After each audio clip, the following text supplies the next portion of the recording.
Mi hijo me llevó a una residencia, por mi seguridad. Y luego alquiló mi casa sin decirme. Ocurrió un martes. Lo recuerdo porque los tulipanes estaban empezando a florecer. Estaba podando el seto del jardín, como siempre hacía, cuando di un paso atrás, sobre un parche de tierra húmeda. Y perdí el equilibrio. El suelo vino rápido. Caí de lado. Fuerte. Y el crujido agudo en mi muñeca hizo que el mundo se volviera blanco. Por un segundo. No fue dramático. No vinieron vecinos corriendo. No hubo ambulancia. Solo yo. En la tierra fría. Agarrándome el brazo. E intentando respirar a través del dolor. Para cuando envolví mi muñeca con una vieja servilleta de cocina. Y me preparé un té. El timbre sonó. Alejandro. Mi hijo. 38 años. Camisa impecable y barba perfecta. Entrando con una bolsa de portátil al hombro. Y 2 tazas de café en la mano. Como si viviera allí. No había llamado. Rara vez lo hace estos días. Mamá, dijo. Sus ojos escaneando la habitación. Como si fuera la primera vez que la veía. ¿Por qué no me lo dijiste? Parpadeé. ¿Decirte qué? Tomó mi mano con suavidad. Vio la hinchazón. Su rostro se tensó. ¿Te caíste? No pregunté cómo lo sabía. Tal vez un vecino se lo dijo. Tal vez el universo susurró. No importaba. Ya estaba tomando el control. 20 minutos después. Estaba sentado frente a mí. En la mesa de la cocina. Hablando rápido. Persuasivo. Como un vendedor con un solo producto. Control. Hay un lugar. Residencia Bienestar Rosales. Limpio. Seguro. Con personal médico. Y una gran reputación. Incluso tienen terapia de masajes y yoga. Levanté una ceja. Es solo por unas semanas, mamá. Añadió rápidamente. Mientras tu muñeca sana. Mientras arreglo un poco la casa. Actualizo las cerraduras. Tal vez desordeno un poco. ¿Desordenó? Sonrió. Ya sabes. Simplificar las cosas. Hacerlo más fácil para que te muevas. Me muevo perfectamente bien, dije. Mi voz salió más cortante de lo que pretendía. Él se estremeció. Luego suavizó su tono. Mamá. Este lugar ya no es seguro para ti. Las escaleras. Las alfombras viejas. Vives sola. ¿Y si la próxima vez te golpeas la cabeza? Se inclinó más cerca. Solo quiero mantenerte a salvo. Esa frase. La usó cuando tuve neumonía. Cuando me quitó las llaves del coche. Cuando canceló mi tarjeta de crédito. Y trasladó todas mis cuentas. A una aplicación que no entendía. Miré el borde astillado de mi taza de té. Y no dije nada. Luego. Asentí. Así de simple. Me ayudó a empacar una maleta. Unos pocos conjuntos. Mi cepillo de dientes. Un par de zapatillas. Alcancé mis cuadernos de dibujo. Pero me detuvo. Los traeré la próxima vez, dijo. No necesitas cargar con todo eso. Dejé la casa en silencio. Como alguien que es escoltado. Fuera de su propio recuerdo. Él no miró atrás. Yo sí. Rosales era impecable. Demasiado impecable. Las sábanas olían a lavanda. Las enfermeras sonreían. Como si estuvieran siendo observadas. La comida llegaba en bandejas pastel. Etiquetadas con mi nombre. Mi número de mesa. Y mi asignación de sodio. Todo era tranquilo. Limpio. Silencioso. Demasiado silencioso. Me asignaron una coordinadora de bienestar. Llamada Laura. Que parecía aparecer. Cada vez que me sentaba sola. Por más de 10 minutos. Deberías unirte a nuestro grupo de acuarela, Rosa. Decía con entusiasmo. No soy muy de grupos, respondía yo. Fomentamos la participación, replicaba ella. Siempre con ese tono azucarado. Que no invitaba a un no. Al tercer día. Me dieron un horario impreso. 7:30 de la mañana estiramiento y respiración. 9 desayuno. 10:30 caminata en grupo. 12 almuerzo. 2 terapia de arte. 4:30 hora de música. 6 cena. 9 apagar la televisión. Pedí mi teléfono. El tiempo frente a la pantalla. Aumenta el estrés en adultos mayores. Dijo Laura dulcemente. Lo pedí de nuevo al día siguiente. Esta vez, frunció el ceño. Alejandro dijo que estarías mejor sin él. Fue muy claro. Alejandro. Me enviaba mensajes cortos. Educados. Desde un número que no reconocía. Hola mamá. Espero que te estés adaptando bien. Rosales es uno de los mejores. Solo estoy manejando algunas cosas con la casa. Pronto traeré tus cosas de arte. Te amo. Descansa bien. Lo llamé una vez desde la recepción. Dejé un mensaje de voz. No hubo respuesta. Para la quinta noche. Empecé a sentir que no estaba recuperándome. Estaba siendo contenida. Entonces apareció ella. ¿Rosa? Levanté la vista de mi bandeja intacta. Teresa. Mi antigua colega de San Juan. Todavía llevaba su uniforme. Su placa de identificación al revés. Pareces a un seminario de distancia. De unirte a una secta, dijo. Deslizándose en la silla frente a mí. Casi me reí. Casi. ¿Qué estás haciendo aquí?, pregunté. Cubro un turno nocturno. No sabía que eras una estrella invitada. Estoy recuperándome, dije sin entusiasmo. Me estudió. ¿Necesitas un favor? No respondí. Pero de todos modos. Sacó una pequeña tableta de su bolsillo. La deslizó por la mesa. Como si fuera contrabando. Tienes 10 minutos. No inicies sesión en nada personal. No lo obtuviste de mí.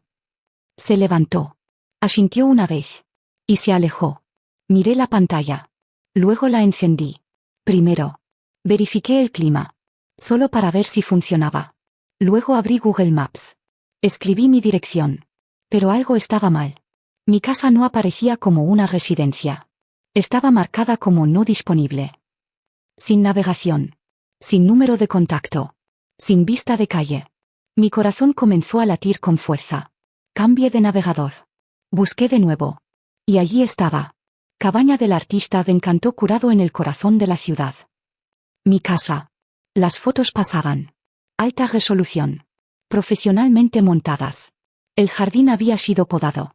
Y llenado de tulipanes blancos. Mi cocina ahora presumía de acabados rústicos. La habitación de invitados. Se había convertido en un espacio de yoga. Pero fue el dormitorio. Lo que me revolvió el estómago. Habían movido todo. Quitaron las sábanas. Empacaron los libros. Sacaron la lámpara antigua. Del lado de la cama de mi esposo. Y en la pared sobre la cabecera. Centrado. Enmarcado en oro cepillado. Estaba uno de mis dibujos. Uno privado. Un dibujo que hice una noche tarde. Hace años. De mi esposo dormido al piano. Nunca se lo mostré a nadie. La firma había sido recortada. Pero conocía cada línea. Cada trazo. Alejandro no solo alquiló mi casa. Alquiló mi vida. Teresa no hizo preguntas. Cuando me deslicé en el asiento del pasajero. Ese domingo por la tarde. Solo me entregó una sudadera. Gafas de sol. Y un termo medio tibio de té de manzanilla. No hablamos durante la mayor parte del trayecto. Pero cuando giró hacia mi calle. Sentí mi pecho apretarse. Como si se preparara para un impacto. Mi casa estaba bajo la luz de la tarde. Como un recuerdo. Al que no me habían invitado a recordar. El jardín se veía demasiado ordenado. El césped recortado con una precisión. Que nunca tuve la paciencia de lograr. Cortinas blancas frescas flotaban. Detrás de las ventanas de la sala. Me incliné hacia adelante. Para un poco, dije. Mi voz apenas salió. Teresa se detuvo a media cuadra. Bajé la ventana. Dentro de mi sala. Mi sala. 2 personas que nunca había visto. Estaban sentadas en mi sofá. Bebiendo vino como si fuera suyo. Una suave pista de jazz sonaba de fondo. La mujer se rió de algo. Estaba descalza. Los pies recogidos debajo de ella. Una bata de seda deslizándose por un hombro. El hombre le daba uvas en la mano. El sofá había cambiado. Mis cojines habían desaparecido. También los dibujos enmarcados. Que solían colgar sobre la chimenea. Y el piano. Desaparecido. El espacio donde solía estar. El gran piano de mi esposo. Su orgullo. Su alma. El último sonido que hizo antes de desaparecer. Había sido reemplazado. Por una higuera en maceta. Y una estantería elegante.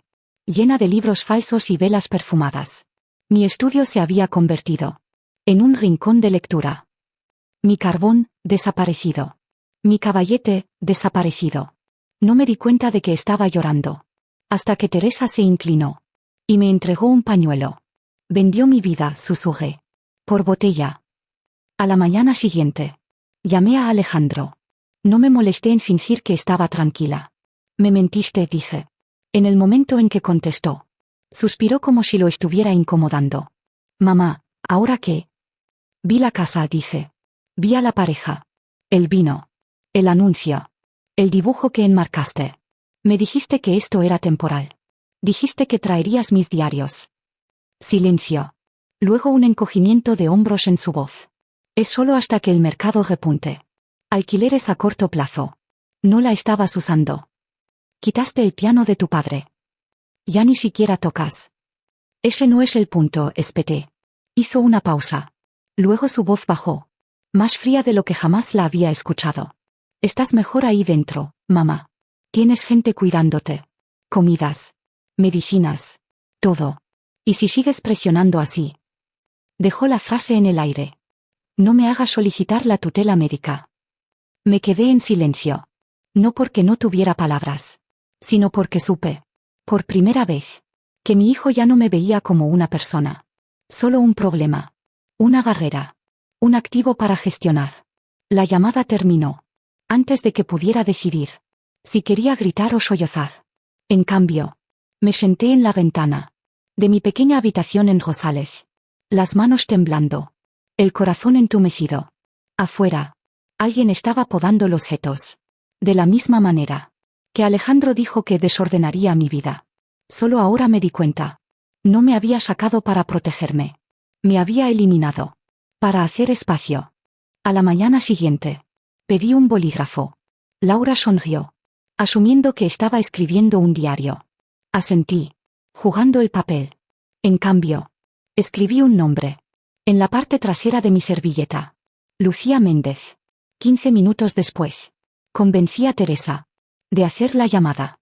No hizo preguntas. Solo marcó. Y me pasó el teléfono. Detrás de una pila de sábanas dobladas. Lucía, susurré. Soy Rosa. Hubo una pausa. Luego una risa baja al otro lado. Caramba. Me preguntaba cuándo me necesitarías de nuevo. Nos conocimos hace 30 años. En un caso de personas desaparecidas. Ella fue la única que me creyó. Cuando nadie más lo hizo. Y sabía. Si alguien podía encontrar la podredumbre bajo la alfombra. Era ella. Necesito que investigues a Alejandro, dije. Silenciosamente. Problemas familiares. No es mi familia ahora mismo. Es una amenaza. No preguntó nada más. Solo dijo. Dame 48 horas. 2 días después. Nos encontramos en el parque frente a Rosales. Ella llevaba gafas oscuras. Y una gorra de béisbol. Como si estuviera siguiendo a alguien. Incluso cuando no lo hacía. Me entregó un sobre doblado. Prepárate. Dentro había estados de cuenta bancarios. Archivos legales. Capturas de pantalla. Y una cosa que me revolvió el estómago. Mi nombre.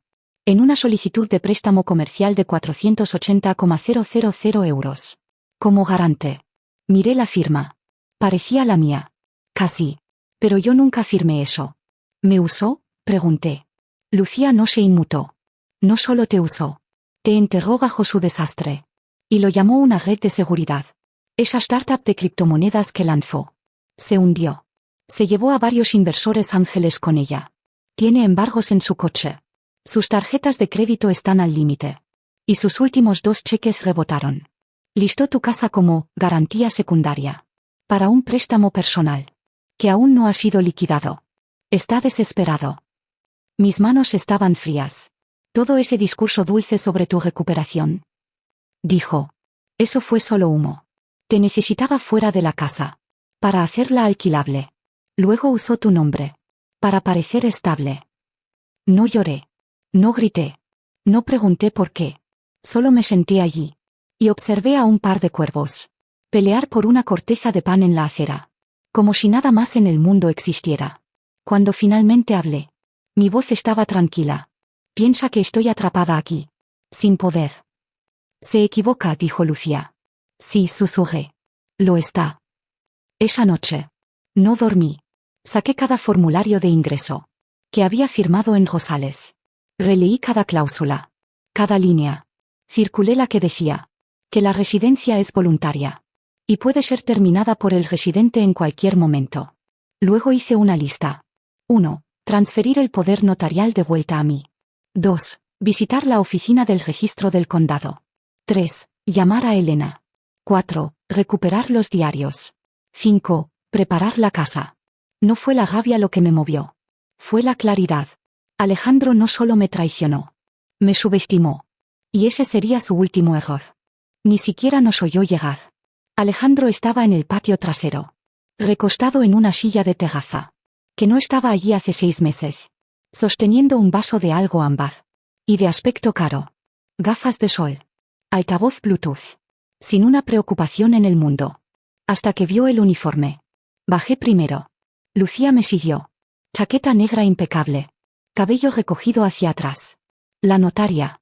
Una joven con una carpeta gruesa. Estaba a su lado. Y detrás de nosotras.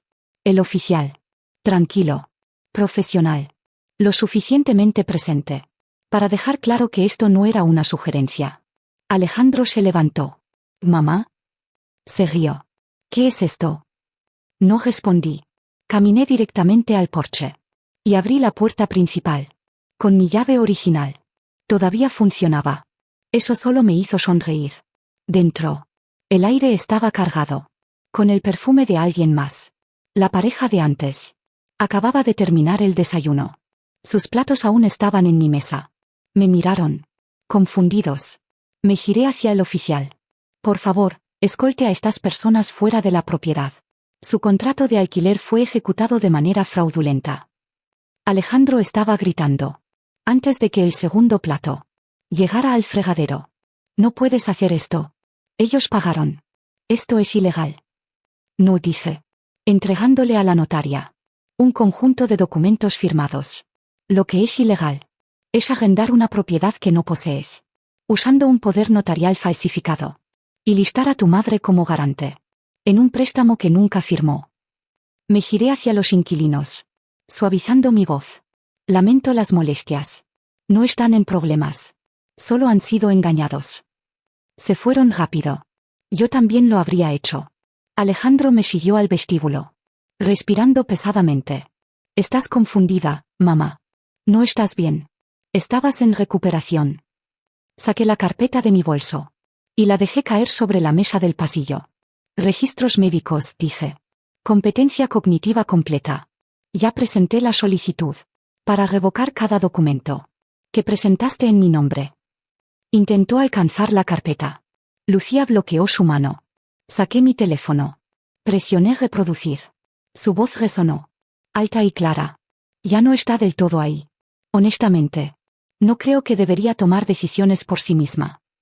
Era de Rosales. Una de sus reuniones de ingreso. No sabía que estaba grabando.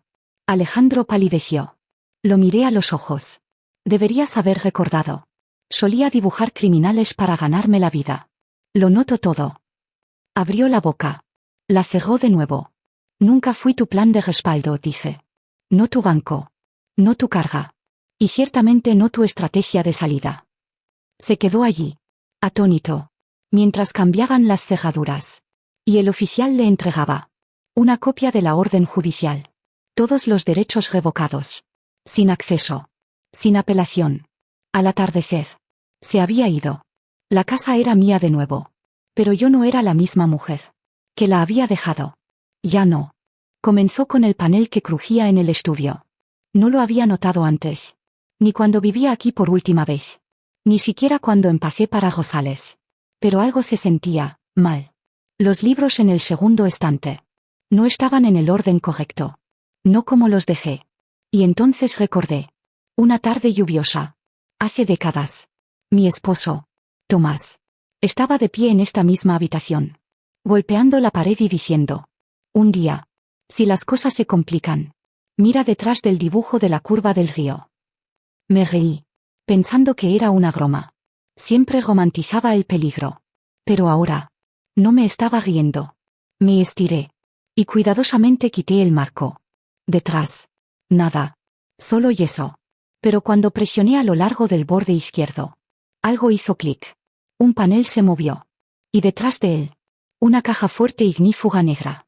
Mi aliento se detuvo. La combinación vino a mí instintivamente. La fecha en que nos conocimos. Giré el dial. Tiré de la manija. Se abrió con un suave siseo. Como algo exhalando. Después de años de silencio. Dentro. Un solo sobresellado. Amarillento por el tiempo. En el frente. Con su letra. En caso de que desaparezca. Me senté en el suelo. Las rodillas contra el pecho.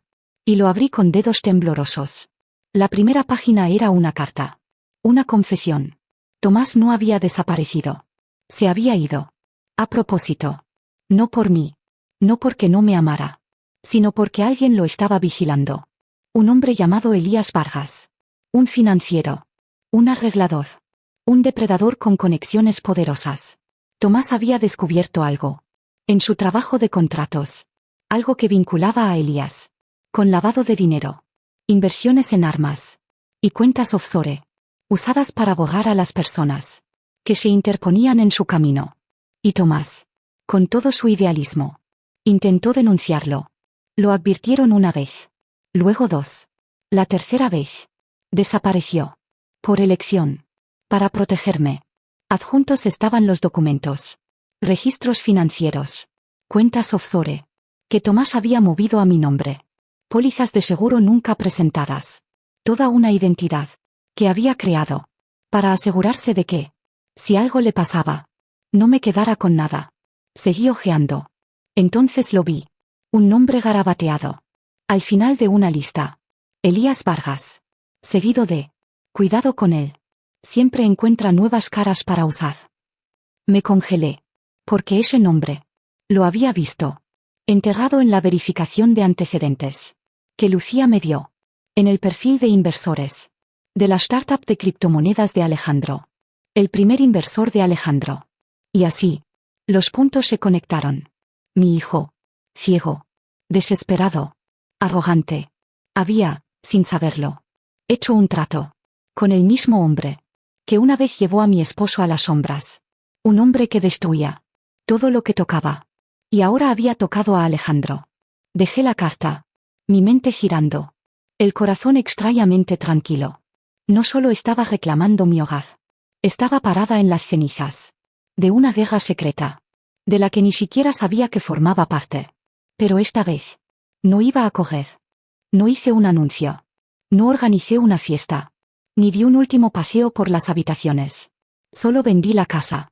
Silenciosamente. Sin anuncios. Sin jornadas de puertas abiertas. Solo una venta directa. A un fideicomiso de preservación. Que la convirtieran en una galería. Un refugio. Un recuerdo. No me importaba. Empaqué ligero. 3 maletas. Una caja de dibujos antiguos. Y la carta de Tomás. Me mudé bajo mi nombre de soltera. Rosa Salazar. A un pueblo junto al lago. Donde nadie hacía demasiadas preguntas. Y los vecinos sonreían. Sin esperar respuestas. ¿El dinero? Usé una parte para comprar. Una pequeña casa con un porche. Que da al agua. El resto. Lo dividí. Un cuarto fue a refugios para mujeres. Específicamente para aquellas. Que ayudan a mujeres mayores. Atrapadas en dinámicas familiares coercitivas. Otra parte financió un pequeño proyecto silencioso. Un blog llamado Líneas Grises. Sin nombre. Sin rostro. Solo historias. Sobre traición. Manipulación. Culpa. Sobre empezar de nuevo a los 60. 70. 80. Sobre reclamar un espacio. Que nadie pensó que tenías derecho a tener. Cada semana. Una nueva entrada. Cada mes. Un nuevo mensaje de una mujer. Que decía. Esa me sentí yo. Alejandro intentó contactarme una vez. Recibió una notificación legal en respuesta. Clara. Definitiva. Sin acceso. Sin derechos. Sin contacto. No sé si alguna vez descubrió. Quién era realmente Elías Vargas. Tal vez algún día lo haga. Tal vez no. Pero eso ya no es mi asunto. Estoy cansada de ser la red. En la que la gente cae. Cuando arruina sus propias vidas. Ahora. Dibujo de nuevo. La mayoría de las tardes. Me encontrarás en el porche. Carbón en mano. Pies descalzos sobre las tablas de madera gastadas. Mientras el lago se mueve con el viento. A veces es suave y tranquilo. A veces ruge. Algo así como yo. Nunca pensé que empezaría de nuevo. A esta edad. Pero no me fui solo para escapar. Me fui para comenzar.